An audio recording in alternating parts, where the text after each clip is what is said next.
बिस्मिल्लाहिर्रहमानिर्रहीम। तमाम ब्रोकर भाइयों को अस्सलाम वालेकुम। हयात खान। जैसा कि पूरे पाकिस्तान की रियल इस्टेट बरादरी में इस वक्त अफरा तफरी मची हुई है और वजह जो है वो FBR का एक लेटर है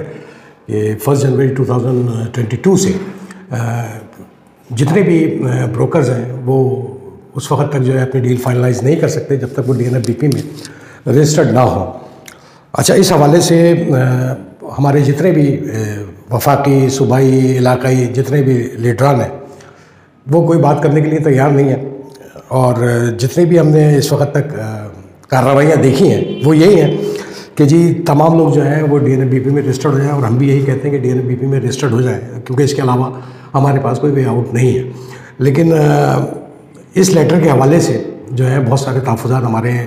ब्रोकर्स हज़रात को हैं जिस पे कि लोग बात नहीं करना चाह रहे हैं क्योंकि इस वक्त जितने भी हमारे रहनुमा और लीडरान हैं जिनके बारे में हमें गलतफ़हमी है कि वो रियल इस्टेट कम्युनिटी को लीड करते हैं,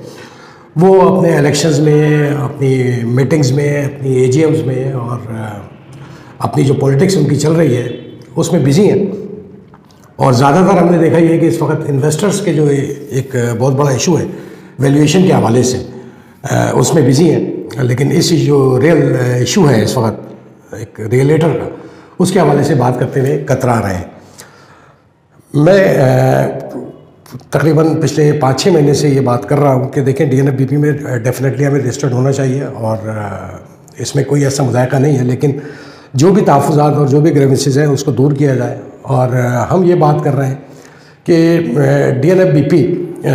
या FATF या उससे मुंसलिक जितने भी 8-9 इदारे हैं वो पाकिस्तान में सिर्फ इस वजह से मुतारिक नहीं है कि वो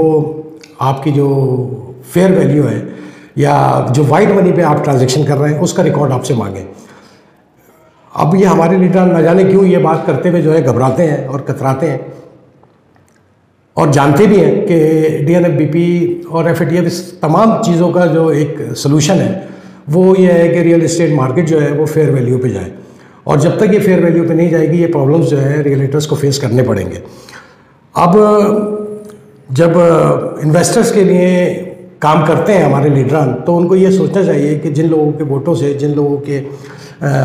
मुख्तलिफ सपोर्ट से आप जो है वो बड़ी बड़ी सीटों पे आके बैठते हैं और फेडरेशन या और जितनी भी पाकिस्तान में रियल इस्टेट एसोसिएशन चल रही हैं उनको चाहिए कि वो बिल्डर्स और डेवलपर्स के लिए काम करने के बजाय अपने लोगों के लिए काम करें। उनका जो रियल इशू है DNFBP उसको डायरेक्टली FBR से ये बात करें कि जी हमें फेयर मार्केट वैल्यू पे ले जाएं। जब फेयर मार्केट वैल्यू पे रियल इस्टेट आ जाएगा तो फिर ब्रोकर के लिए कोई भी प्रॉब्लम जो है वो बाकी नहीं बचेगा क्योंकि हम जो भी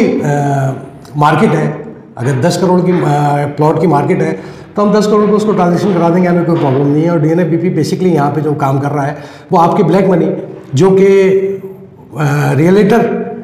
को सहूलतकार समझते हुए वो समझते हैं कि रियल इस्टेट में पार्क हो रही है, उसको रोकने का वाहिद तरीका और ब्रोकर्स के तमाम प्रॉब्लम्स का हल जो है वो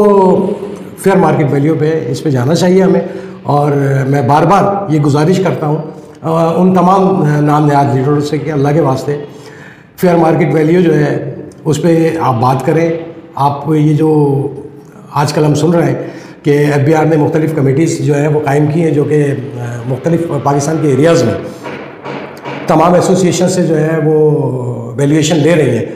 तो काइंडली जो भी एसोसिएशन वैल्यूएशन देती है वो जो एक्चुअल रेट है मार्केट की जो फेयर रेट है उसके हिसाब से वैल्यूएशन दें ताकि हमारे जो ब्रोकर्स के मसाइल हैं वो मसाइल जो है ख़त्म हो और इजीली हम DNFBP में जाके रजिस्टर्ड हो जाए। क्योंकि मैं फिर बता रहा हूँ कि DNFBP का ये मसला नहीं है या FATF के साथ जो इदारे काम कर रहे हैं उनका ये मसला नहीं है कि वो आपसे जो वाइट मनी है उसके बारे में पूछें। वो बेसिकली आपको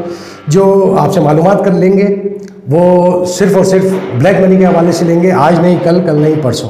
तो वो ज़्यादा बड़ा प्रॉब्लम है जो कि ब्रोकर्स को फेस करना पड़ेगा। इसलिए प्लीज़ जो भी हमारे दोस्त अहबाब इस वक्त हाई लेवल पे गवर्नमेंट ऑफिशियल्स से बात कर रहे हैं वो इस पर बात करें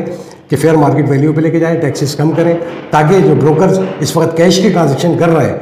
यानी कि 10 करोड़ का प्लॉट है, 4 करोड़ रुपए जो है वो वाइट के होते हैं, 6 करोड़ रुपए कैश की ट्रांजैक्शन ब्रोकर को करनी पड़ती है। और ये हम देख चुके हैं पिछले दिनों में कि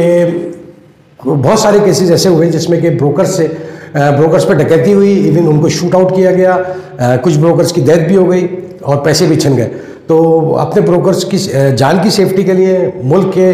मफाद में प्लीज़ फेयर मार्केट वैल्यू की बात करें, इस पे जाएं और ये तमाम ड्रामेबाजी जो आप लोग कर रहे हैं काइंडली इसको ख़त्म करें। आप इन्वेस्टर्स के लीडर नहीं हैं, आप इन्वेस्टर बिल्डर्स के आलायकार ना बने तो आप लोगों की मेहरबानी होगी। बाकी इंशाल्लाह आप लोगों से आइंदा भी बात होती रहेगी। Thank you very much.